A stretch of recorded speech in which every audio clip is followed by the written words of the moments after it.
రైతులను రెచ్చగొట్టేందుకే వైసీపీ నేతలు అమరావతి పోయారంటూ ఆరోపించారు హోంమంత్రి అనిత. రౌడీలతో వెళ్లేందుకు ప్రయత్నించారని ఆరోపించారు.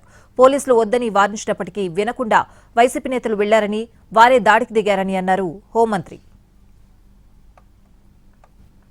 వద్దు వద్దు అని నిన్నటి వరకు 3 రాజధానులని, తర్వాత నిన్నేమో మావిగనని ఇలాంటివన్నీ చెప్పి అమరావతి రైతులను ఏదో పరిరక్షించేస్తామని చెప్పేసి వెళ్తా ఉంటే ఎవరికైనా కడుపు మండుతుంది. ఎందుకంటే ఇంతకు ముందు నాశనం చేసిన వాళ్ళు మళ్ళీ వస్తున్నారు అనేసరికి చాలా రైతులు ఇబ్బంది పడతారు. అఫ్ కోర్స్ వెళ్లేది కూడా రౌడీలతో వెళ్ళిన దాఖలాలు కూడా చాలా క్లియర్ గా రౌడీ షీటర్స్ తోని, రౌడీలతోని వాళ్ళందరూ కూడా అక్కడికి వెళ్లిన సందర్భం కూడా వీడియోస్ కూడా చాలా క్లియర్ గా ఉన్నాయి. వైఎస్ఆర్సీపీ వాళ్ళు, గొడ్లపాటి వాళ్ళు ఎలా వెళ్లారు అందరికీ కూడా చూశారు.